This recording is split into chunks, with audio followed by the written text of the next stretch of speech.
नमस्कार, स्वराज एक्सप्रेस के खास प्रोग्राम जनता मांगे जवाब में आप सभी दर्शकों का स्वागत है।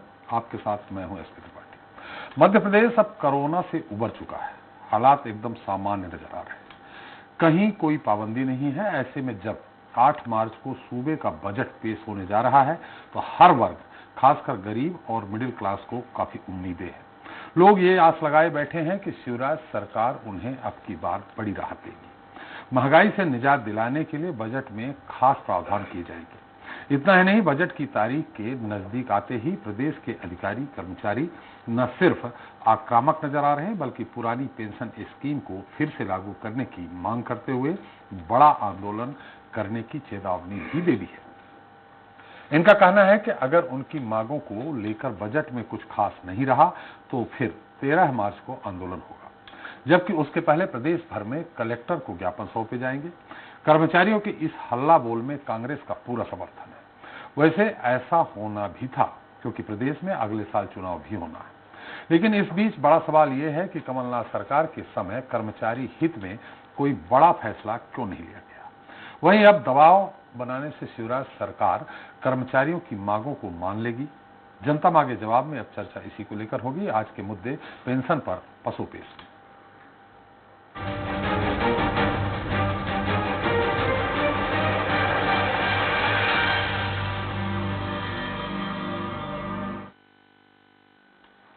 तो मध्य प्रदेश में पुरानी पेंशन स्कीम फिर से लागू करने के लिए कर्मचारियों ने मोर्चा खोल दिया है, जिसके बाद कहीं न कहीं सरकार की टेंशन बढ़ी होगी। राजस्थान में पुरानी पेंशन बहाल होने के बाद एमपी में भी कर्मचारी ये मांग मुखर होकर उठा रहे हैं।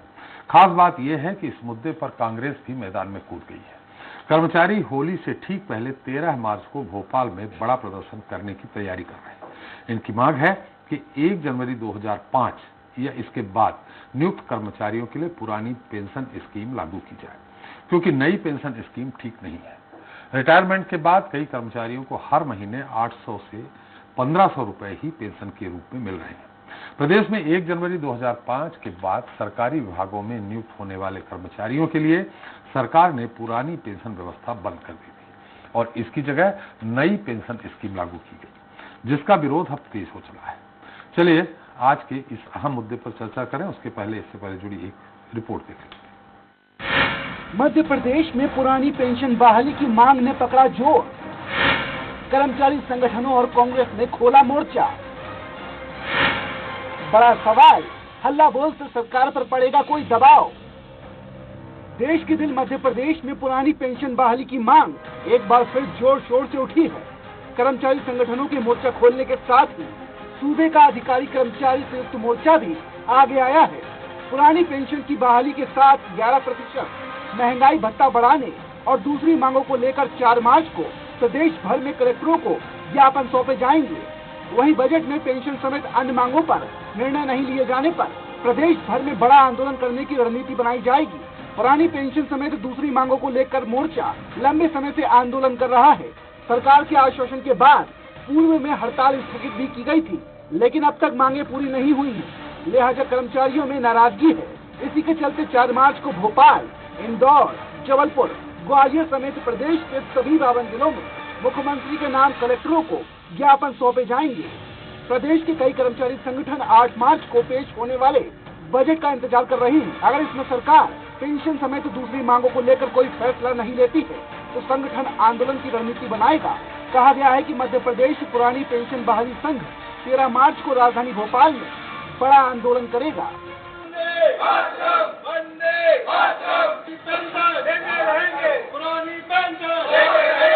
राजस्थान सरकार की तर्ज पर मध्य प्रदेश सरकार को भी पुरानी पेंशन बहाली करना चाहिए।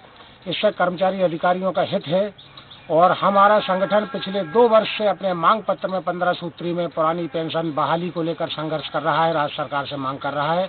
सबसे पहला संगठन है जो सबसे पहली मांग ये रखी थी। आपको बता दें कि राजस्थान सरकार ने पुरानी पेंशन बहाल कर दी है। ऐसे में मध्य प्रदेश कांग्रेस भी ये मुद्दा जोर शोर से उठा रही है। कमलनाथ समेत कई कांग्रेस के विधायक इस मामले में मुख्यमंत्री शिवराज सिंह चौहान को पत्र लिख चुके हैं।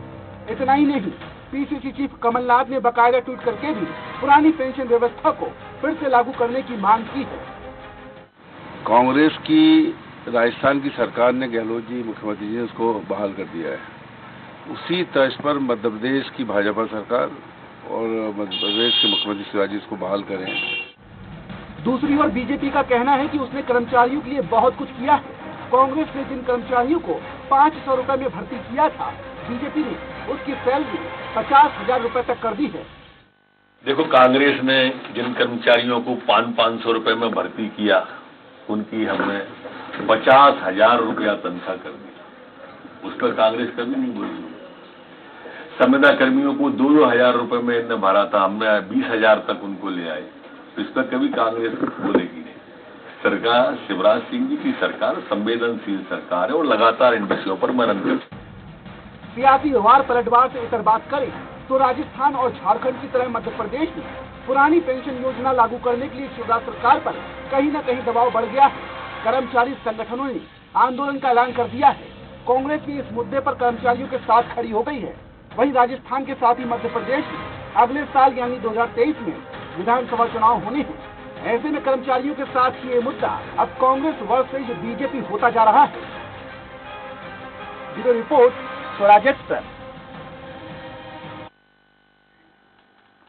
तो पेंशन का जो गणित है, चलिए इससे भी आपको रूबरू करा देते हैं। 1 जनवरी 2005 के बाद 3,35,000 अधिकारी कर्मचारी सरकारी नौकरी में आए।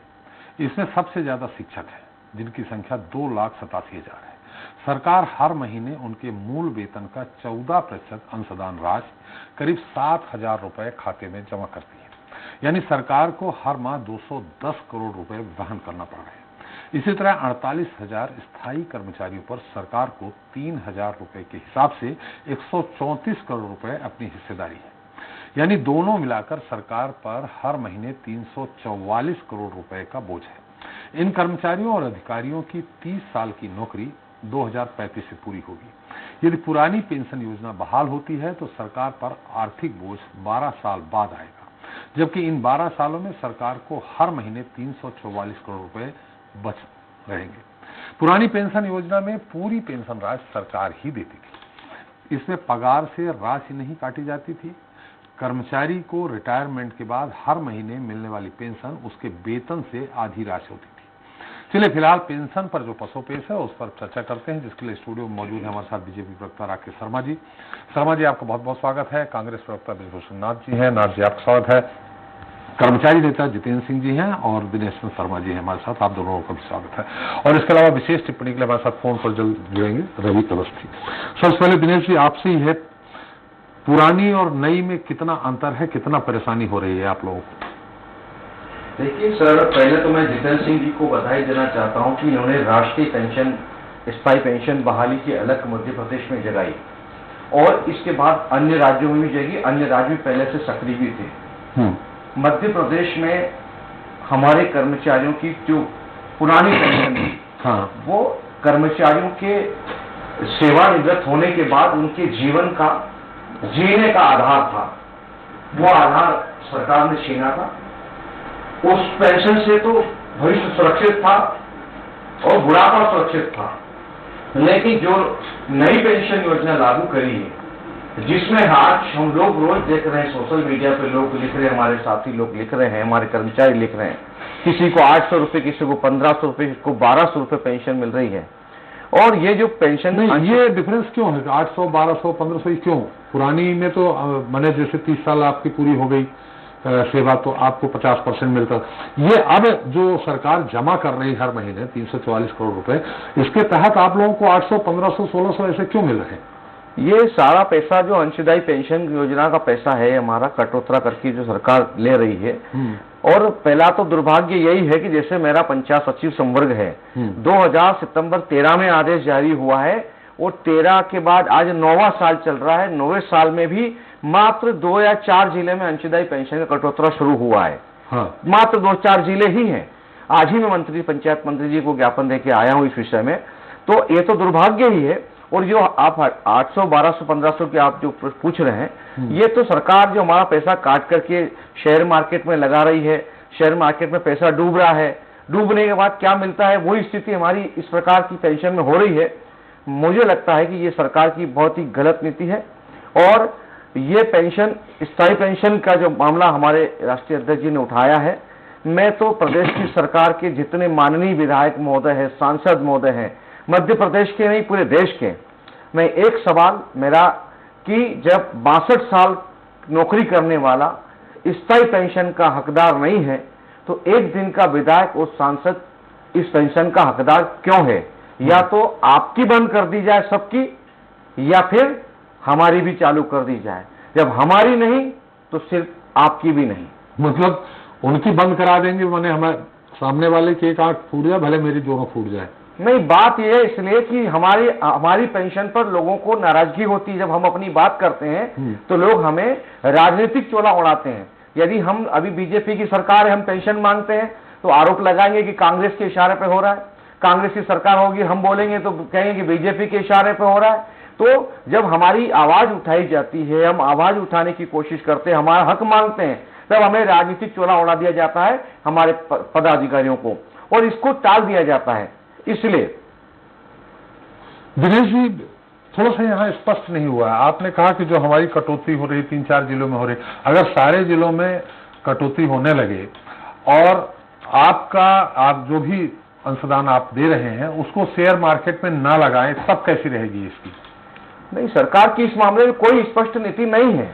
स्पष्ट अगर नीति होती तो मैं बता रहा हूं कि अंशदायी पेंशन योजना जब से लागू करी, चाहे अध्यापक संवर्ग हो या चाहे और भी कर्मचारी हो, लागू करने के 4-4, 5-5, 8-8 साल बाद लागू हुई है। तो वैसे भी तो कर्मचारी को 2-2, 3-3 लाख रुपए का नुकसान हो चुका है, क्योंकि अब तो उसके खाते से इतना अंश नहीं कट सकता, उसके खाते में जमा नहीं हो सकता। नहीं गवर्नमेंट एक मुश्त, जैसे मैं कह रहा हूं कि पंचायत सचिवों की परिक्षेप में कि आज 1,92,000 रुपए का हिसाब करके मंत्री जी को बताया मैंने, 1,92,000 रुपए का अंश जो सचिव का कटना था और उतना ही सरकार को जमा करना था। न तो सचिव 2 लाख रुपए एक मुश्त जमा करने में सक्षम है, न ही सरकार मध्य प्रदेश की 1,92,000 रुपए एक सचिव खाते में 8 साल का बकाया जमा करने में सक्षम है। तो ये तो सिस्टम ही बेकार, ये तो सिर्फ एक प्रकार से भ्रम में डालने की एक योजना है जिसको इन्होंने अंशदायी पेंशन योजना लागू किया है। हम सिर्फ स्थायी पेंशन के हकदार है। स्थायी पेंशन हमारे कर्मचारियों का हक है, हम इसे लेके रहेंगे। चलिए, ये राजस्थान में कभी लागू किया और कहां लागू है? पश्चिम बंगाल में शायद लागू, कहां लागू है, किस राज्य? आने वाले 4-5 दिन के अंदर आप देखिएगा, राजस्थान के माननीय मुख्यमंत्री जी गहलोत जी को मैं तो शीश नमन करके मैं आप सवाल कर रहा हूँ, किन किन राज्यों में ये पुरानी पेंशन? छत्तीसगढ़ में तैयारी है, दिल्ली में केजरीवाल जी ने घोषणा कर रखी, वहां भी फुल तैयारी है, और अन्य राज्यों में भी आप 2-4 दिन के अंदर देखेंगे, क्योंकि ये कर्मचारियों की स्थायी पेंशन, ये कर्मचारियों की ही आवाज नहीं, कर्मचारियों की ही मांग नहीं, ये जनता की मांग बन चुकी है, जन जन की मांग है। चलिए, कर्मचारियों की और क्या समस्याएं हैं बाद में चलेंगे, जितेंद्र से जानेंगे, लेकिन थोड़ा इसमें विभूषण नाथ जी का पक्ष जान लेते हैं। नाथ जी, आप पक्ष में है कि पुरानी पेंशन लागू की जाए? निश्चित तौर पर पूरी कांग्रेस। तो फिर आपने 15 महीने में क्यों नहीं लागू कर दी घोषणा? त्रिपाठी जी, जनता ने जनादेश 5 साल के लिए दिया था और धीरे धीरे प्रक्रिया में लागू भी हो रही थी।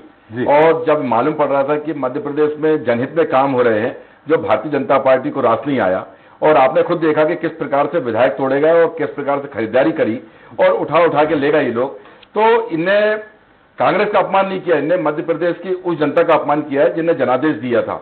अभी आप फिर ये बोलेंगे कि फिर उपचुनाव में कैसे जीत गए, तो निश्चित तौर पर चुनाव में जाएंगे ना, हम तो पेंशन की बात कर रहे हैं। अभी आप ये देखिए कि जो आप पेंशन की बात कर रहे हैं कि मध्य प्रदेश में सरकार में या देश में जहां भी लोग अपने बेटे को पढ़ाते हैं और इस उम्मीद से पढ़ाते हैं कि सरकारी नौकरी में अगर जाएगा तो भविष्य संवर जाएगा, आने वाले टाइम पे बच्चों को नौकरी मिलेगी या इनके कुछ दुर्घटना होने पर हम लोग को भरपूर पेंशन मिलेगी जिसमें परिवार का भरण पोषण हो सकता है। निश्चित तौर पर इसके पहले जो कर्मचारी जो सर्विस करते थे, जॉब करते, सरकारी जॉब करते थे और 20-20 साल, 25 साल, 30 साल, 35 साल लोगों ने सरकार में सेवा दी, वो सरकारी कर्मचारी जो होते हैं वो किसी कांग्रेस के और भारतीय जनता पार्टी के नहीं होते, वो जो सरकार आती है, जो मुख्यमंत्री बनता है उनके कर्मचारी होते हैं, उनके लिए काम करते हैं। जो शासन जैसा आदेश देता है उसके लिए काम करते हैं, कटिबद्ध रहते हैं, रात के 2 बजे भी काम करने तैयार हो जाते हैं बेचारे ये लोग। तो निश्चित तौर पर शिवराज सिंह चौहान जी को इस विधानसभा सत्र में कर्मचारियों की मांग माननी चाहिए, अगर नहीं मानेंगे तो पूरी कांग्रेस कर्मचारियों के साथ खड़ी है। चलिए राकेश जी, नंबर आप ही का है, इनका चालू करवाएंगे पुरानी पेंशन योजना? हालांकि उत्तर प्रदेश में भी नहीं चालू है, जबकि चुनाव है, फिर भी नहीं घोषणा हुई। एसपी त्रिपाठी साहब, सबसे पहले तो मैं आपके मंच के माध्यम से ये कहना चाहता हूं कि सरकार और कर्मचारी एक गाड़ी के 2 पहिए हैं जब दोनों पहिए एक साथ अच्छी तरह से चलते हैं तो प्रदेश तरक्की करता है, और मध्य प्रदेश आज कहीं तरक्की कर रहा है तो उसमें कर्मचारियों का बहुत बड़ा योगदान है। दूसरी बात, कांग्रेस के विद्वान प्रवक्ता ब्रजभूषण नाथ जी आज कर्मचारियों के साथ खड़े हैं, मुझे बहुत अच्छा लग रहा है क्योंकि विपक्ष में बैठे हैं। ब्रजभूषण नाथ जी, ये बताइए कि जिस दिन दिग्विजय सिंह जी ने 28,000 वेतन भोगियों को नौकरी में से निकाला, उस दिन भी आप राजनीति करते थे और आपकी सरकार थी। उनमें से कईयों ने आत्महत्या कर ली थी, उनके बच्चे अनाथ हो गए थे, छोटे छोटे बच्चे।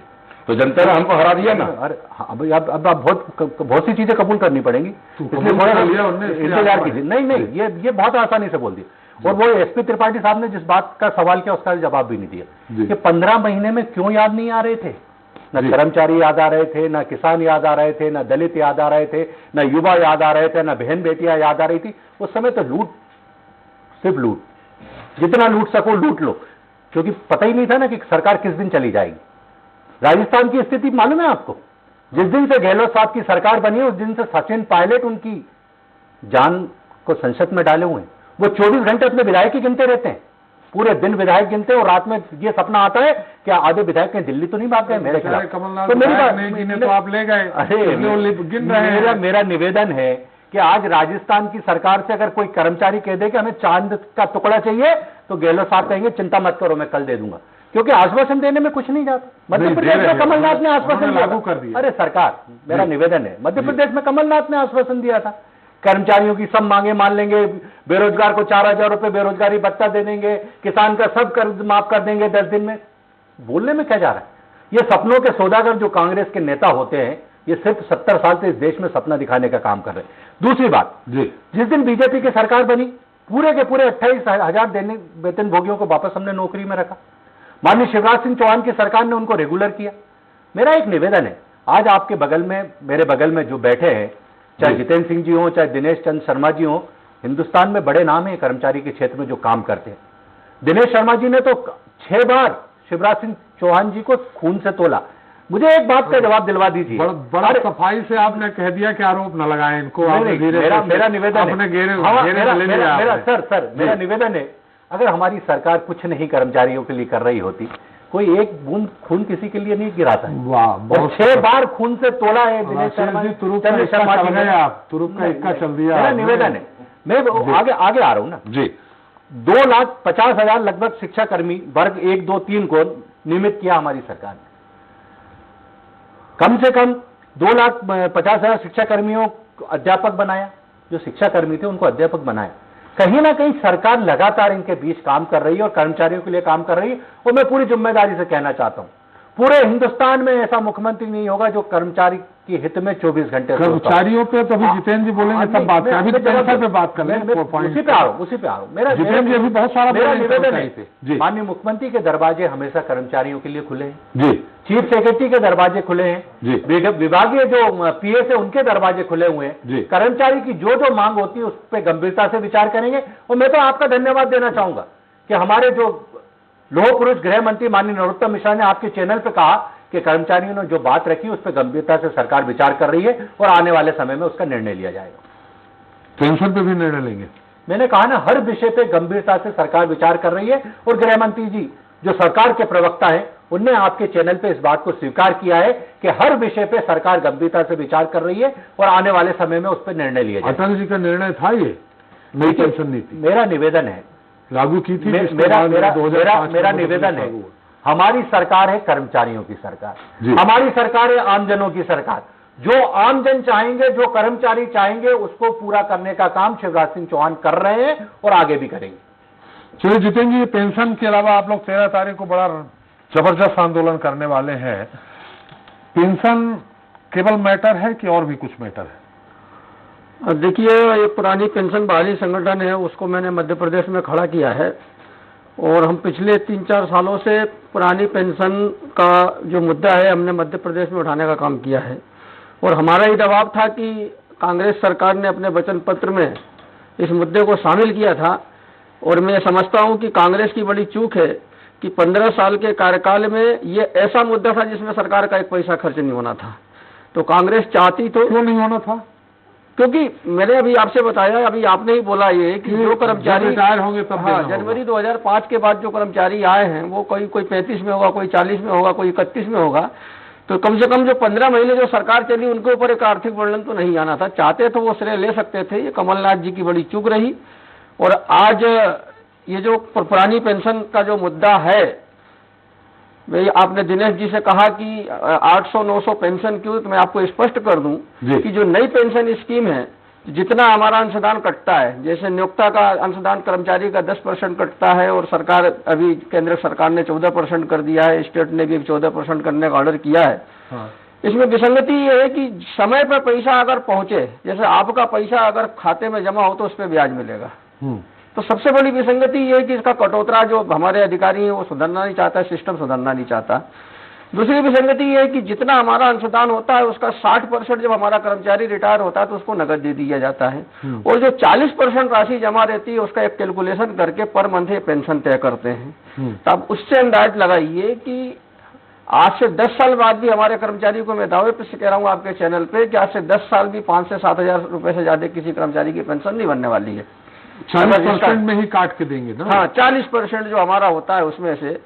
और इस एनपीएस की सबसे बड़ी, त्रिपाठी जी, पहले जब सरकारी सेक्टर में जब आदमी नौकरी में आता था तो सरकारी सेक्टर को एक सेफ जोन माना जाता था कि सरकारी कर्मचारी अगर एक्सपायर हो गया तो उसके बच्चों को अनुकंपा नियुक्ति दी जाएगी, अगर रिटायर हो गया तो उसको पेंशन दी जाती थी। एक पुरानी पेंशन में एक व्यवस्था थी कि अगर पति पेंशन पाता था और वो एक्सपायर कर गया तो उसकी पत्नी को भी आजीवन पेंशन मिलती है। त्रिपाठी जी आपके संज्ञान में होगा, पुरानी व्यवस्था में इतनी अच्छी व्यवस्था है। एनपीएस में क्या है कि अगर कर्मचारी नौकरी पे रहते हुए अगर एक्सपायर हो गया, कर्मचारी नौकरी में रहते हुए अगर एक्सपायर कर गया तो उसकी पत्नी को 80% भुगतान होगा, उसके जितने स्वत होंगे, जो 20% राशि बचेगी तो उसकी पत्नी को पेंशन दिया जाएगा। अगर कर्मचारी जीवित है तो 40% पे पेंशन दिया जाएगा। अब इसका एक सबसे बड़ा जो दुखद पहलू है कि अगर कोई कर्मचारी मान लीजिए एनपीएस में रिटायर हो गया और रिटायरमेंट के 2 साल बाद अगर वो एक्सपायर हो गया तो उसकी पत्नी को कोई पेंशन के प्रावधान नहीं है। तो एक जो 40% जमा है उसका, उससे नहीं देंगे? नहीं, पत्नी को नहीं। जैसे मैंने आपको बोला कि पुरानी पेंशन में अगर मैं 62 साल में रिटायर होता हूं और 70 साल की उम्र में अगर मेरी मौत हो जाती है तो मेरी पत्नी को उसका पेंशन मिलेगा। लेकिन न्यू पेंशन स्कीम में अगर मैं रिटायर होने के 2 साल बाद अगर हमारा कर्मचारी एक्सपायर हो जाता है तो उसकी पत्नी को कोई पेंशन का प्रावधान नहीं। जितेंद्र जी, यहाँ थोड़ा सा समझना जरूरी है जी। जो 40% कटौती हुई है आपकी, जी 60% तो आपको दे दिया जी, जो 40% हुई है हाँ। तो वो जो आपको मिले, अगर 2 साल बाद उसकी डेथ हो जाती है तो 40% सरकार खा जाएगी। वो उसके कंपनी के खाते में गया, वो उसका कोई माई बाप नहीं है उस पैसे का, उसका कोई इसमें परिभाषा नहीं है। तो ये इतनी बेकार चीज है साहब। अगर इतनी अच्छी थी तो मैं बार बार कह रहा हूं कि माननीय हमारे सांसद विधायक, उनने क्यों नहीं इस चीज को अपना लिया? उनको भी अपनाना चाहिए था। वो हमारे आदर्श है भाई, हम उनको चुनाव जिता के विधायिका में भेजते हैं, सदन में भेजते हैं, हमारे लिए नियम नीति निर्धारक हमारे हैं, हमारे लिए समाज को, सोसाइटी को चलाने के लिए नियम कानून बनाते हैं। तो उन्होंने इस कानून को अपने ऊपर क्यों नहीं लागू किया? मेरा प्रश्न ये है। आज इस पूरे प्रदेश में, पूरे देश में 13 मार्च को हमने आंदोलन कॉल किया है। पूरे देश में नहीं, पूरे प्रदेश में, अभी तो मध्य प्रदेश की बात कर रहे हैं, पूरे प्रदेश में हमने कॉल किया है 13 मार्च को। और पुरानी पेंशन की बात को लेके देखिए, हम तो बहुत पहले से करने के मूड में थे इस मुद्दे को लेके, लेकिन पिछला जो 2 साल रहा है वो हर क्षेत्र के लिए एक संक्रमण का दौर रहा है कोरोना के कारण। तो कितने प्रतिबंध थे कि हम 4 लोग एक जगह इकट्ठे नहीं हो पाते थे, तो हम धरना प्रदर्शन क्या करें। आज मौसम अनुकूल है, समय भी बढ़िया है, सरकार ने पूरे प्रतिबंध धरना प्रदर्शन पर उठाए हैं, तो एक वो भी हमारे लिए अनुकूल मौसम आया है। और चूंकि अब 1 साल है, 1 साल के बाद चुनाव होना है, तो हमें सरकार के सामने हमारा पक्ष रखना, इसलिए हमने 13 मार्च को कॉल किया है। और मैं उम्मीद करता हूं कि जैसा राकेश जी ने बताया, मैं राकेश जी की एक बात का जरूर समर्थन करूंगा कि राकेश जी, आपकी जो ये सरकार है ना, वो 3 से 13 तक कर्मचारियों के मामले में ठीक चली है। आप पूरा एक विश्लेषण कर लीजिए। 3 से 13 के बाद क्या हो गया? 13 के बाद जो है न तो कर्मचारी, मैं आखिरी बार बता दूं कि मुख्यमंत्री जी ने अधिकृत रूप से सामान्य प्रशासन विभाग से पत्र जारी करवा के कर्मचारी संगठनों से 4 जून 2012 को अधिकृत रूप से चर्चा की थी मंत्रालय के बैठक में। उसको कहते हैं सरकारी चर्चा, कि हम सभी मान्यता प्राप्त कर्मचारी संगठनों को पत्र दिलवा के बुलवाएं कि माननीय मुख्यमंत्री जी चर्चा करना चाहते हैं। आज करीब 10 साल हो गए हैं, कभी भी अधिकृत रूप से पत्र जारी नहीं हुआ कि हाँ मुख्यमंत्री जी चाहे माननीय मुख्य सचिव जी मान्यता प्राप्त कर्मचारी संगठनों से संवाद करना चाहते हैं। ये स्थिति इस प्रदेश में नहीं है। मैं खुद संयुक्त मोर्चा का भी अध्यक्ष हूं। मैंने पिछले बार 6 पत्र इस सरकार को दिए, चीफ सेक्रेटरी को दिए, मुख्यमंत्री जी को ट्वीट किया, उनके कार्यालय में दिया, उनके सीएम कार्यक्रम में हमने फैक्स किया, बार बार हमने मीडिया में, सोशल मीडिया में उसको चलाया, लेकिन कहीं से कोई संवाद की स्थिति नहीं बनी। सरकार जब विपक्ष में होती है तो उसको कर्मचारियों का बड़ा ज्ञान होता है। मैं एक उदाहरण बताऊंगा आपको कि कमलनाथ सरकार में शाहजहानी पार्क में अतिथि विद्वान हमारे जो प्रोफेसर्स हैं एक धरने में बैठे थे, उसमें माननीय मुख्यमंत्री जी और नरोत्तम जी ने जाके कहा था कि हम जब सरकार में आएंगे तो आपके साथ न्याय करेंगे। अब मैं पूछना चाहता हूं कि जब आप धरने पे जाके बोल के आए थे तो 2 साल से अतिथि विद्वानों के साथ आपने न्याय क्यों नहीं किया? तो जो सरकारें होती है, विपक्ष में होती है, उनको कर्मचारी याद आता है। जब सत्ता में बैठती है तो उनका अपना एक ग्रुप हो जाता है, अपना काम करने का तरीका हो जाता है। ये तो वोट की राजनीति है। जी जी, इसके अलावा भी आपकी कर्मचारियों की कोई परेशानी किस तरह की? लेकिन पहले हम एक बार फिर राकेश जी से पूछ लेते हैं। राकेश जी, जिस तरह से इन्होंने बताया कि ये जो अंशदान है, जो इनका 40% जमा है, वो अगर उनकी डेथ हो जाती है तो वो खा जाएगी सरकार या कंपनी खा जाएगी, और वो विधवा कैसे जीवित रहेगी? सही है। देखिए, मेरा तो एक निवेदन है कि जितेंद्र जी ने जिस विषय को छेड़ा पहले उस पर मैं जवाब देना चाहूंगा। जी, इनने कहा कि यादगारी साजनी पार्क में जो अतिथि बैठे हुए थे जी, उनके बारे में सरकार ने कोई निर्णय नहीं किया। सबसे पहले तो मैं जितेंद्र जी से निवेदन करना चाहूंगा कि उनको सबको दोबारा से नौकरी में रखा गया। दूसरा, मैं रखा है, मैं अब आगे भी बोल रहा हूँ, मैं 1 सेकंड का समय। और मैं दूसरा बृजभूषण नाथ साहब से कहना चाहूंगा कि उनने तो कह दिया कि दिग्विजय सिंह ने गलती करी थी तो हमारी सरकार चली गई। यादगार है साजानी पार्क में बृजभूषण नाथ जी, महिलाओं ने अपने बाल कटवाए थे और उसमें से कई कर्मचारियों ने आत्महत्या करी थी जिनके परिवार अनाथ हो गए थे। अब फिर कह दो कि इसलिए हमारी फिर चली गई सरकार। कितनी बार बोलोगे आप और कितनी बार इस बात को स्वीकार करोगे? मेरा तो आपसे निवेदन है कि आप जैसे अच्छे लोगों की अब जगह इस कांग्रेस पार्टी में नहीं है जो सत्य को स्वीकार करते हैं। दूसरा बात, मेरा एक और निवेदन है जी कि मेरे विद्वान साथी जो बात कहते हैं, 7वां वेतनमान माननीय शिवराज सिंह चौहान की सरकार ने लागू किया। ये कब लागू हुआ? माननीय जितेंद्र जी से पूछ लीजिए। जी, जितेंद्र जी कह रहे हैं ना कि 2013 तक बहुत अच्छी सरकार थी, उसके बाद कुछ नहीं किया। तो 7वां वेतनमान हमने लागू किया सरकार। डीए कमलनाथ की सरकार ने घोषणा की थी सर कि हम डीए देंगे। 15 माह में मिला था क्या? आप भी यहीं बैठे, मैं भी यहीं बैठा हूं। दिया किसने? शिवराज सिंह चौहान की सरकार ने। और मैं आज फिर आपके चैनल के माध्यम से कहना चाहता हूं कि हिंदुस्तान में ऐसा कोई मुख्यमंत्री नहीं होगा जो भगवान के वरदान शिवराज सिंह चौहान की खासियत है कि कहीं भी उनका हाथ पकड़ के आप बात कर सकते हैं जी। और जितेंद्र जी को तो विशेष छूट है, विशेष छूट है। ये जब चाहे शिवराज सिंह चौहान जी का हाथ पकड़ के उनसे बात करके अपनी मांगों के बारे में बात कर सकते हैं। क्या जितेंद्र जी को अंदर कराएंगे? मेरा निवेदन है सर, कुछ चीजें गुप्त ही रहने, या सस्पेंड कराएंगे, कुछ चीजें गुप्त ही रहने दीजिए। ये जितेंद्र जी भी जान रहे हैं और मैं भी जान रहा हूँ, ये हम दोनों के बीच में रहने दीजिए। मैं भी रहा हूँ राकेश जी, पर अंदर कराएंगे। कितने अंदर हो गए, कितने अंदर हो गए, मेरे को बताइए ना। बहुत सहज सरल रूप से माननीय मुख्यमंत्री जी सबकी बात सुनते हैं और उस पर निर्णय भी करते हैं। मैं बार बार कह रहा हूं कि मध्य प्रदेश आज अगर तरक्की कर रहा है किसी भी क्षेत्र में, चाहे कृषि के क्षेत्र में कर रहा हो, चाहे दूध उत्पादन में कर रहा हो, चाहे सिंचाई में कर रहा हो, उसमें कर्मचारियों का सबसे बड़ा योगदान है। और मैं इस बात को बार बार आपके चैनल के माध्यम से स्वीकार कर रहा हूं कि हमारी सरकार की तरक्की में कर्मचारियों का बहुत बड़ा योगदान, और मध्य प्रदेश में हमारी सरकार लाने में भी कर्मचारियों का बहुत बड़ा योगदान। अगर आज दिग्विजय सिंह जी की सरकार गई तो इन्हीं कर्मचारियों ने गंगा जल पेंशन लागू करवा दीजिए ना, बहुत बड़ा योगदान। इन्हीं कर्मचारियों ने गंगा जल उठा के कसम उठाई थी कि ये मिस्टर बंटाधार की सरकार को दोबारा नहीं आने देना है जो कर्मचारी विरोधी है।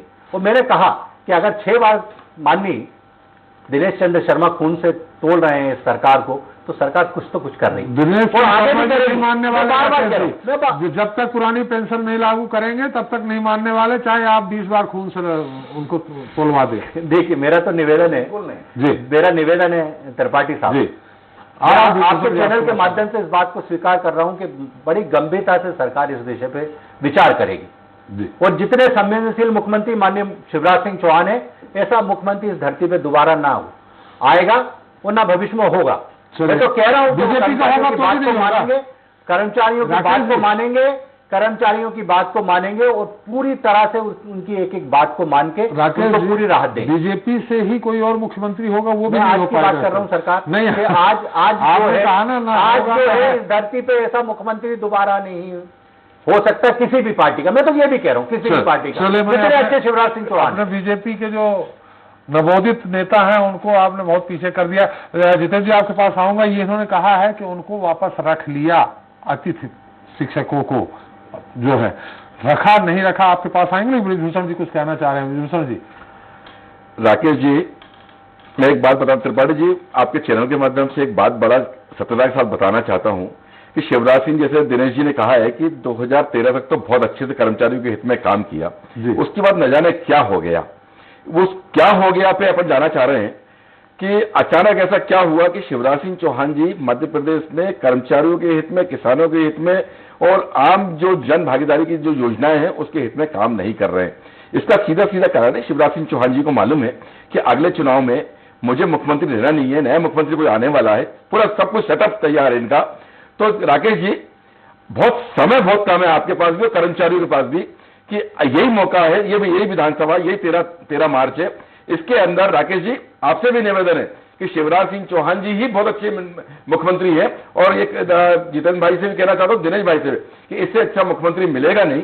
ये 13 तारीख के पहले पेंशन योजना लागू कर दें और पुरानी पेंशन जो मिल रही थी उसको बहाली कर दें, क्योंकि इससे अच्छा मुख्यमंत्री है नहीं। और राकेश जी आपके भी पास भी बहुत कम समय, 1.5 साल बचा है। हम भी इसी चैनल के माध्यम से कहना चाहते हैं कि शिवराज सिंह चौहान जी आपका भी कुछ भला कर देता, अच्छा बोलते हैं, झूठ पे भी आप पर्दा फैला देते हैं, तो आपको वाइस चेयरमैन आपको बना दें, लेकिन समय भी वाइस चेयरमैन आपके पास आखिरी है, चेयरमैन बनाए ना। अगर शिवराज सिंह चौहान जी आप उनके इतने बड़े शुभचिंतक हैं कि वाइस चेयरमैन बनवा रहे हैं, फुल चेयरमैन बनवा रहे हैं। मैं कह रहा हूँ अध्यक्ष और उपाध्यक्ष दो कुछ तो बना दें शिवराज सिंह चौहान जी से। हम तो आपके चैनल के माध्यम से निवेदन करना चाहते हैं कि शिवराज सिंह चौहान जी वाकई में लगता है कि अगले आपको 23 में सरकार बनानी है तो राकेश जी को चेयरमैन बना दें और कर्मचारी की मांगे मान लें, हम लोग धन्य हो जाएंगे। चलिए, वाइस चेयरमैन बनवा रहे हैं आप बीजेपी मानने वाले हैं क्या? चेयरमैन पे आपकी निगाह है? चल, जितेंद्र जी जो अभी कहा राकेश जी ने कि उनको रख लिया गया है, क्या है वास्तविकता? मैं से पूछ रहे हैं? नहीं, जितेंद्र जी। देखिए, अतिथि जो हमारे विद्वान हैं जी, उनका ये कहना था कि कुछ उनको वेटेज दिया गया, उनको किया गया, वो काम तो कर रहे हैं। आप विषय ये है कि उनकी जो मांग है कि आप उनको कैबिनेट में ले आके, जब मैं आपसे कहना चाहता हूं कि अगर वो पीएससी एग्जाम नहीं पास करते तो वो अच्छी तनख्वाह के योग्य नहीं है और अभी कम पैसे में पढ़ा रहे हैं, तो इसका मतलब आप इस देश के बच्चों के साथ भविष्य का खिलवाड़ कर रहा हो। कहीं न कहीं उनकी योग्यता है, सब पीएचडी है, एमफिल है, जितने भी अतिथि विद्वान रखे हैं योग्य लोग हैं। मैं खुद एक अतिथि विद्वान से पढ़ा लिखा हूँ, हमारे कॉलेज में कोई रेगुलर प्रोफेसर नहीं था। आज 92 से अगर कोई अतिथि विद्वान नहीं होता तो शायद हम स्नातक नहीं कर पाते, क्योंकि पूरे हमारे यहाँ कॉलेज में बीएससी संकाय में सिर्फ एक प्रोफेसर थे जब हम लोगों का बीएससी संकाय खुला था 91-92 में। तो इन्हीं अतिथि विद्वानों के कारण हमारे शिक्षा व्यवस्था सुधरी है और वो ये उनका ये कहना है कि भाई कैबिनेट में ले जाए कि आप एक निर्णय करो। भाई कैबिनेट को तो पूरा अधिकार है ना, आप उनको अच्छा वेतनमान क्यों नहीं दे सकते? उनको 25,000-30,000 रुपये में अगर वो पढ़ा रहे हैं तो बड़े सही हैं। अगर वो पूरे फुल वेतन की बात करते हैं तो सरकार भाई काम में रखना और वेतन देना। मैं इस विषय को उठा रहा हूँ। अभी इन्होंने बोला, अभी नरोत्तम जी का बयान आया कि 500 रुपये में कांग्रेस शिक्षा कर्मी वो पद्धति लेके आई थी, हमने 50,000 किया। ठीक है भाई, 94 में अगर पंचायत सचिव को 500 रुपये मिलते थे तो मैं नौकरी में आया था तो मेरी नौकरी भी 2,000 रुपये तनख्वाह थी मेरी, मैं तो रेगुलर कर्मचारी था। उस समय की जो महंगाई थी, उस समय की जो अर्थव्यवस्था थी, उसके हिसाब से 500 की तुलना आज 50,000 से जो बार बार बयान देना, मैं उसको भी उचित नहीं मानता हूँ। कि जब 2003 में जब भाजपा ने इस कांग्रेस से सत्ता हती आई थी, त्रिपाठी जी, तो इस प्रदेश का बजट कितना था? 23,000 करोड़ रुपए। आज बजट क्या है? 2,34,000 करोड़ पिछला बजट। क्यों बार बार 500 रुपए की बात करना? मेरा ये कहना है कि वर्तमान में जिए आप पिछले 15 साल 20 साल से इस प्रदेश की सत्ता में हैं, आपको हम बार बार चुन के भेज रहे हैं, तो वर्तमान में जी लीजिए। जिसके साथ जो न्याय हो, अतिथि विद्वानों के साथ भी आप न्याय कीजिए। अगर नहीं कर सकते थे तो आपने नौकरी में रख लिया, अब नौकरी में रख लिया, आप 10,000, 20,000, 30,000 रुपए दे रहे हो, वही रेगुलर प्रोफेसर को आप 1.5 लाख रुपए तनख्वाह दे रहे हो, तो उसके मन में हीन भावना नहीं होगी क्या? तो अगर ऐसा नहीं था तो आप 15 साल सत्ता में रहने के बाद उनके मंच में गए थे, आपको सब मालूम था, तो फिर क्यों बोलना? जितेंद्र जी, और क्या समस्या कर्मचारी? आपने कहा कि इन्होंने कहा कि डीए दे दिया शिवराज जी ने, क्या आप लोगों को मिल गया? अभी हमारा जो कोविड के कारण हम लोगों का अभी आज देखिए राजस्थान, उत्तर प्रदेश, सभी जगहों पे हमारे कर्मचारियों को 31% केंद्र के समान डीए मिल रहा है। और आज पिछले 2-3 महीनों से आप इकोनॉमिक ग्रोथ की बात करें तो अभी हम जब पेपर में पढ़ते हैं इकोनॉमिक ग्रोथ भी, हमारा जीएसटी का कलेक्शन देखिए, सब कुछ दिख लिया, बहुत अच्छा हो रहा है, लेकिन कर्मचारियों को नहीं देना। आज हम 11% डीए पीछे हैं केंद्र कर्मचारियों की तुलना में। त्रिपाठी जी, चलिए कोविड 2 साल से आया था, 7वां वेतनमान हमारा 1 जनवरी 2016 से लागू हुआ। आज 7वां वेतनमान लागू हुए 6 साल हो गए। 7वें वेतनमान के हिसाब से हमें क्या एचआरए नहीं मिलना चाहिए, सीसीए नहीं मिलना चाहिए, और जो हमारे उसके कन्वेंस है आज इस प्रदेश में किसी कर्मचारी को नहीं है। आज वही केंद्रीय कर्मचारी अगर है तो उसको यहाँ भोपाल में उसको 15% हाउस रेंट का उसको भुगतान होता है, और आज हमारा जो कर्मचारी है वो पिछले वेतनमान में उसको हम 8%, 10% उसका हाउस रेंट दे रहे हैं। लेकिन हमारा एचआरए राज्यों में क्या स्थिति है? दूसरे भाई उत्तर प्रदेश, राजस्थान और महाराष्ट्र, सभी राज्यों में, सिर्फ मध्य प्रदेश इस समय 7वें वेतनमान के अन्य प्रासंगिक लाभ हो उसमें फिसड्डी। पिछले 6 साल से जिस प्रकार से पदोन्नति के मुद्दों को 2 संगठनों को बिठा के सरकार चर्चा करती है, 2 संगठन क्या प्रदेश के 8 लाख कर्मचारियों के वो हो गए हैं क्या? जब हम बार बार ये कह रहे हैं कि इस प्रदेश के कर्मचारियों का नुकसान हो रहा है, आप सशर्त माननीय उच्च न्यायालय के याचिका के अधीन रहते हुए आज प्रदेश के कर्मचारियों को पदोन्नति दो। जिस तरह से बिहार सरकार ने अपने कर्मचारियों को पदोन्नति दी कि ठीक है सुप्रीम कोर्ट जो व्यवस्था देगा हम वो लागू करेंगे, लेकिन आज इस सरकार ने पदोन्नति की आड़ में 2 साल सेवा अवधि बढ़ाई, वो कर्मचारी रिटायर हो गए। आज कर्मचारी तिल तिल को मरने को निशान वो है, आज कर्मचारी इतने रिटायर हो रहे हैं, आप पदोन्नति जैसे विषय को लटका के बैठे हुए हो जी। एक चीज और मैं बताऊं, आपने नया शिक्षा संवर्ग बनाया, आप कहते हो कि हमने 500 रुपए वाले शिक्षा कर्मी को हमने 50,000 तनख्वाह दे दी, तो उस 500 वाले शिक्षा कर्मी ने जो 500, 800, 900 रुपए में इस प्रदेश के विद्यालयों में पिछले 10 साल, 12 साल, 15 साल पढ़ाने का काम किया एक अल्प वेतन में, और आपने उसको अध्यापक संवर्ग में माना 1 अप्रैल 2007 से, फिर आपने नया शिक्षा संवर्ग बनाया 1 जुलाई 2018 से, तो 1 जुलाई 2018 की उनकी पहले की सेवाओं को आपने क्यों बलि दे दी? वो 500-600 रुपए महीने में नौकरी करने वाली सेवाओं की बलि क्यों दी गई अध्यापकों की? मैं इस सरकार से पूछना चाहता हूं कि आपने नियुक्ति मानी, आप उसको संविलियन भी मान सकते थे। पुराने जो हमारे शिक्षक हैं, त्रिपाठी जी आज एक सहायक शिक्षक का पढ़ाया हुआ, मैं आज सहायक सांख्यिकी अधिकारी हूं, और मुझे दुख आता है कि जब वो सहायक शिक्षक का मैं पैर छूता हूं तो आज भी वो सहायक शिक्षक है। इस तरह की स्थिति क्यों? आप उनको मान सम्मान क्यों नहीं दे सकते? आपने खुद नसरुल्लाहगंज में शिक्षकों का कार्यक्रम में ये बात कही थी, उसमें इस मंच पे मैं आपसे बोल रहा हूं कि उच्च श्रेणी शिक्षक, सहायक शिक्षक को अगर पद नाम दे दिया जाए, 1 पैसा इस सरकार का खर्च नहीं होगा। अगर सरकार ये साबित कर दे कि 1 पैसा इनका पद नाम देना में, तो मैं कर्मचारी राजनीति से जिंदगी भर संन्यास लेने की घोषणा आपके मंच पे करता हूं। तो इस तरह से स्थिति इस प्रदेश में बनाई गई है, इस तरह से स्थिति बनाई कि सरकार कुछ स्थिति बीजेपी सरकार ने, भाई पिछले 15 साल से तो बीजेपी सरकार है। आपको पद नाम देने में क्या दिक्कत है? आपको अध्यापकों के करने में, आपने अभी दैनिक वेतन भोगियों की बात की राकेश भाई, आज दैनिक वेतन भोगियों का क्या किया आपने? आपने सुप्रीम कोर्ट में 3-3 बार एसएलवी दायर की है, आपने कोई एहसान नहीं किया है। आप 3 बार गए हैं सुप्रीम कोर्ट में, मोहन भारती ने भले कहा था कि हम आएंगे पहली कैबिनेट में, फिर आपको सुप्रीम कोर्ट में जाने की क्या जरूरत थी? आप सुप्रीम कोर्ट के फटकार के बाद आपने स्थायी कर्मी वो किया है। मेरा यह कहना है कि सरकार ये जो स्थिति बन रही है, आज आउटसोर्सिंग एक कदम और आगे चलिए। दिग्विजय सिंह ने पंचायत सचिव और पंचायत संविदा की परिपाटी जो लागू की थी त्रिपाठी जी, आज कम से कम 500,000 रुपए, हमारे बगल में दिनेश जी बैठे ने भले 10 साल 500 रुपए में काम किया हो पंचायत कर्मी के रूप में, लेकिन आज एक सम्मान ये 6वां वेतन मान ले रहे हैं, इनको सरकारी सुविधाएं मिल रही हैं।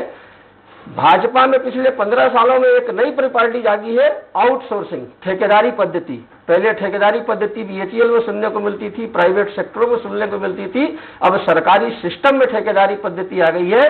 आउटसोर्सिंग आउटसोर्सिंग आउटसोर्सिंग इस तरह से पूरा वो किया जा रहा है। मेरा ये मानना है कि सरकार ठीक से कर्मचारी संगठनों से संवाद करे। मैं माननीय मुख्यमंत्री जी से मैं बार बार आपके मन से आग्रह कर रहा हूं कि हमारे अभी जैसा हमारे राकेश भाई ने उनकी बात को समर्थन करता हूं कि बहुत ही श्रद्धेय हैं, उनके जैसा मिलनसार मुख्यमंत्री मैंने भी नहीं देखा है। परंतु विषय ये है कि आज जो कर्मचारी संगठनों से संवाद होकर जो हमारे मुद्दों पे चर्चा होना चाहिए, ये संवाद 10 साल से, मैं तो तारीख दे रहा हूँ राकेश भाई को कि हम फील्ड में काम करते हैं, आप हमें बुलाइए, हमसे सुनिए। आज स्थिति ये हो गई है कि कर्मचारी नेता भी वही सरकार में पैदा हो गए हैं और उन्हीं कर्मचारी नेताओं की राय लेकर सरकार काम कर रही है, इसलिए कर्मचारी प्रदेश काम कर रहा है। से उत्तर ले लेते हैं। दिनेश जी, आपने 6 बार खून से तौला, उनको बड़ी तारीफ की राकेश जी ने, क्या अब स्ट्राइक वापस ले लेंगे आप लोग पुरानी पेंशन को? नहीं, देखो, मुख्यमंत्री जी शिवराज जी के प्रति हमारी जो श्रद्धा है, हम खून से तोले या लड्डू से तोले, फल से तोले, ये हमारी उनके प्रति आस्था और विश्वास था और है। अच्छे मुख्यमंत्री, इसमें कोई शक नहीं है। लेकिन उनके अधीनस्थ कुछ लोग ऐसे हैं जो हमारे कर्मचारी संवर्गों में छटनी करते हैं कि कौन गड़बड़ है, कौन खराब है, उनको हमारे खिलाफ गलत भरने का काम करते हैं और संगठन तोड़ के डिवाइडेशन करके फर्जी संगठन पैदा करने का एक प्रोडक्शन चल रहा है यहाँ पर तेगड़ी भवन के अगल बगल में और वहां पर है। तो मेन बात यह है। दूसरा है कि हम लोग आंदोलन की जहां बात है, हम लोग हमारी हक और लड़ाई जो की शुरुआत हुई है अभी वर्तमान के आज के परिक्षेप में, तो पेंशन का विषय है। पेंशन तो हम सरकार से लेके रहेंगे, सरकार प्यार से देगी तो हम उनको खून से भी तोलेंगे, लड्डू से तोलेंगे, उनके पांव भी पड़ेंगे, इंकलाब भी करेंगे और उनको जिंदाबाद भी करेंगे और फिर हम आंदोलन करेंगे। तो फिर हमारे ऊपर राजनीतिक रंग नहीं चढ़ना चाहिए। और रहा सवाल मांगों का, मैं तो ये कहना चाहूंगा कि पिछले 1.5 साल से माननीय शिवराज जी हमारे मुख्यमंत्री जी हैं, 1.5 साल में मैंने एक फोटो नहीं देखा कि किसी कर्मचारी संगठन के नेता से मिले हों और उनकी बात सुनी हो। भाई साहब ने कहा कि हाथ पकड़ लो, उनका हाथ कहां से पकड़ लें?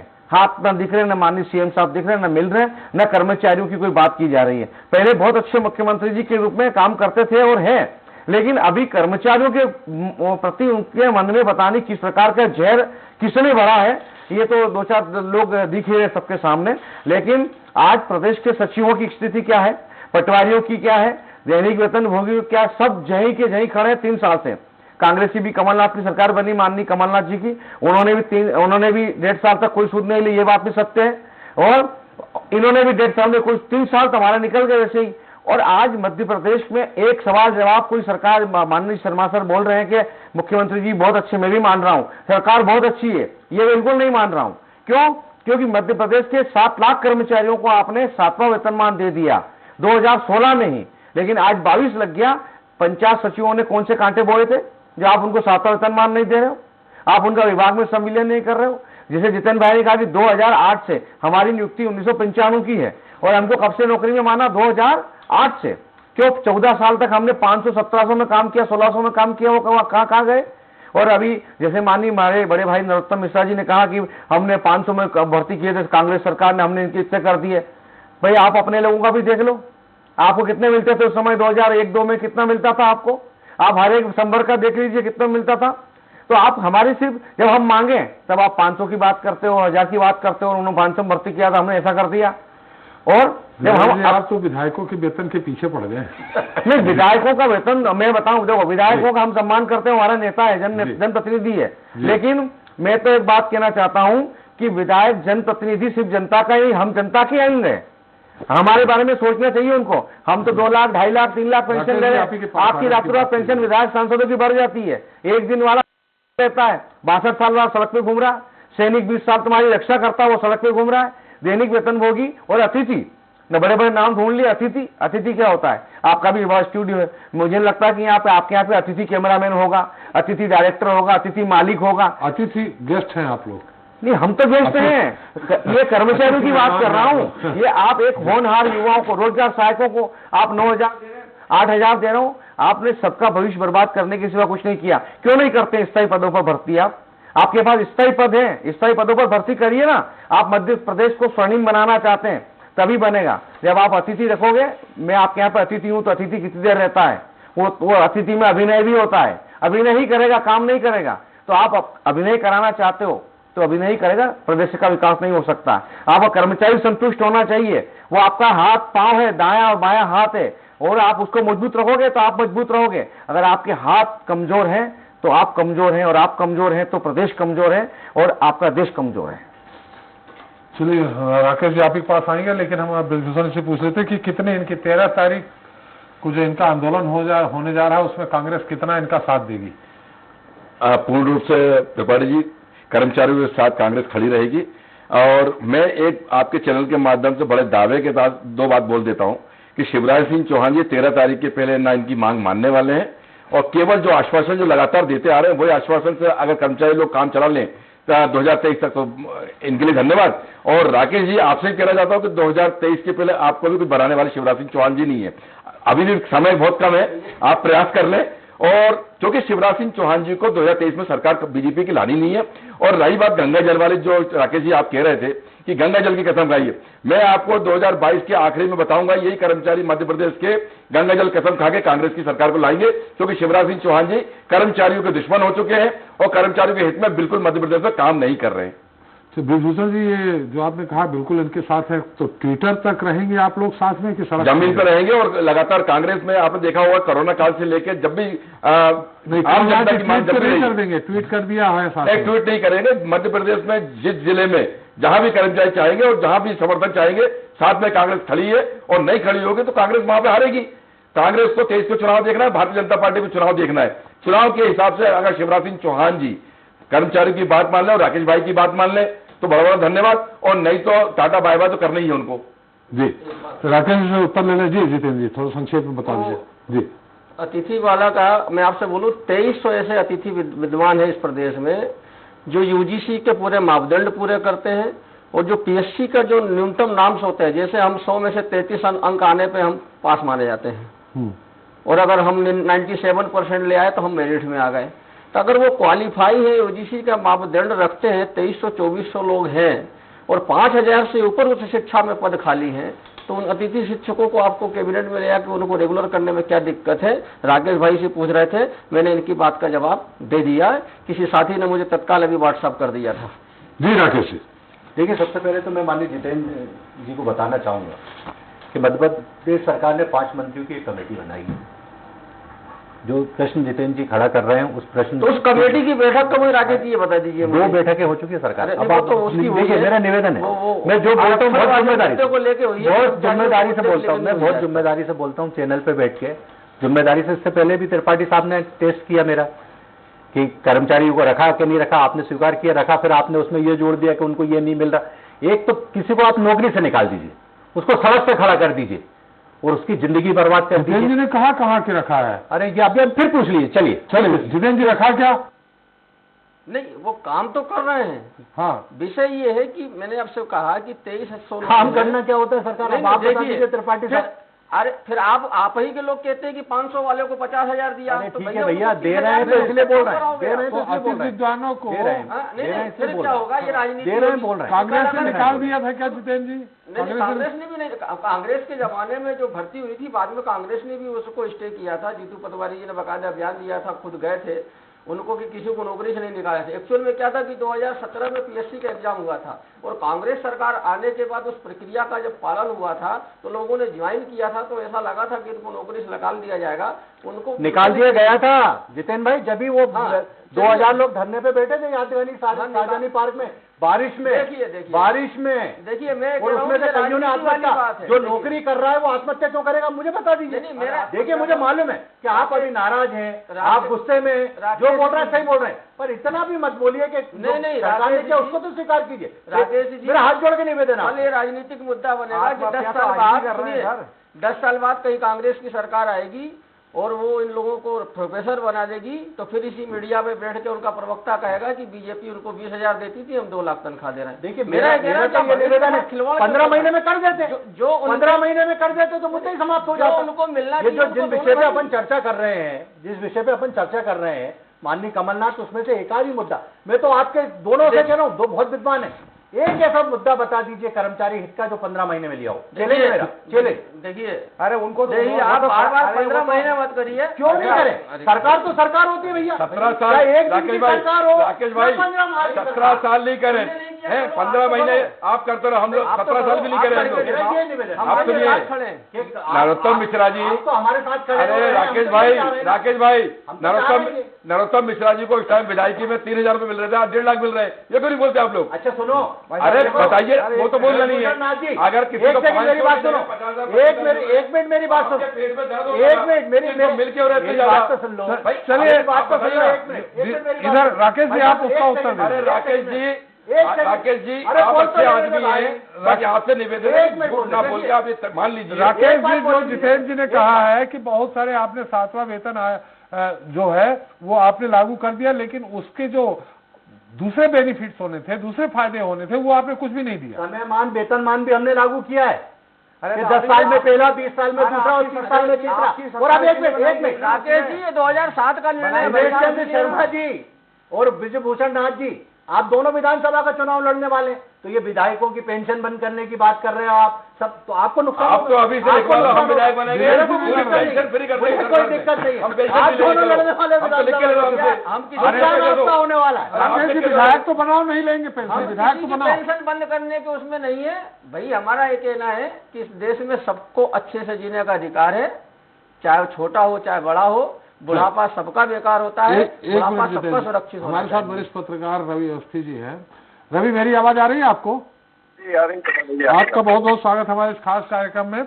जो कर्मचारियों को लेकर के, जो कर्मचारी इस समय थोड़ा सा नाराज हैं, खासकर पुरानी पेंशन लागू की जाए इस बात को लेकर 13 तारीख को बहुत बड़ा आंदोलन होने वाला है। इन सब में क्या लगता है आपको, सरकार मानेगी, शिवराज जी मानेंगे उनकी पुरानी पेंशन लागू करेंगे, जबकि अटल जी ने इसको लागू किया है, नई पेंशन अटल जी ने लागू की थी? देखिए त्रिपाठी जी, मुझे लगता है कि जब राजस्थान और झारखंड में जब ये पेंशन, पुरानी पेंशन योजना लागू कर दी गई है, तो हालांकि सरकार, मध्य प्रदेश सरकार पर भी दबाव बना है। और जहाँ तक शिवराज जी इस आंदोलन के बाद मानेंगे कि नहीं, मुझे लगता है कि अब तक जो शिवराज सरकार की जो कार्यशैली रही है, चाहे विपक्ष हो या इस तरह के आंदोलन है, वो कभी भी इस तरह के दबाव में आके उन्होंने कोई निर्णय नहीं लिया है। वो जो भी निर्णय लेते हैं स्वेच्छा से लिया है उन्होंने। तो मुझे लगता है कि देर सवेरी सही, लेकिन सरकार इस मामले में निर्णय लेगी, क्योंकि अभी भी देखिए आप। हेलो, आवाज आ रही है? हाँ, आ रही, थोड़ा सा अवरोध आ रहा है। अभी भी देखिए आपको 344 करोड़ रुपए हर महीने सरकार को इस पेंशन स्कीम में जमा करने पड़ रहे हैं। अगर सरकार एक के लिए तो ये फायदे का सौदा ही होगा तात्कालिक तौर पर, क्योंकि हालांकि अगर वो इस पेंशन स्कीम को लागू करती है तो 2005 के बाद जो लोग भर्ती हुए हैं, निश्चित तौर पर वो सेवा के बाद जब वो रिटायर होंगे तो 2035-40 के बाद ही रिटायर होंगे। तो स्वाभाविक तौर पर अभी सरकार की हर महीने 344 करोड़ रुपए की बचत होगी। तो मुझे लगता है कि देर सवेर से चाहिए, संगठन के दबाव में या विपक्ष के दबाव में सरकार तत्काल कोई निर्णय लेगी ऐसा लगता नहीं है, लेकिन आगे चल के हो सकता है सरकार इसमें राजी हो जाए और तब कर्मचारियों की मांग मान ली जाए, क्योंकि अन्य राज्यों के अगले साल जो आम चुनाव है उसको देखते हुए सरकार नहीं चाहेगी कि कर्मचारी वर्ग जो है नाराज हो। लेकिन रवि जी, मैंने जैसा आप कह रहे हैं 35-40 देना होगा, तो शिवराज जी मान के चल रहे हैं, बीजेपी मांग चल रही है कि 50 तक है, तो उनको 35-40 का लग रहा है कि उस समय कैसे देंगे? देखिए बहुत सारी चीजें, अगर 3.25 लाख करोड़ का कर्ज अगर कर लिया गया तो ये भी तो भविष्य के ऊपर ही किया गया होता, कौन सी सरकार होगी। चलिए रवि जी, बहुत बहुत धन्यवाद सारी आपकी टिप्पणी। चलते चलते राकेश जी, कुछ मांगे तो पूरी करा दीजिए। देखिए, मैं तो एक जिम्मेदारी से आपके चैनल के माध्यम से कहूंगा, आज तक कर्मचारियों को आंदोलन करने की बीजेपी सरकार में जरूरत नहीं पड़ी और अभी भी नहीं पड़ेगी। जो आंदोलन हो रहा है तो वो कौन कर रहा है? देखिए, मेरा निवेदन है, आप बताइए कोई बड़ा एक आंदोलन। अरे बहुत सारे, एक बताइए।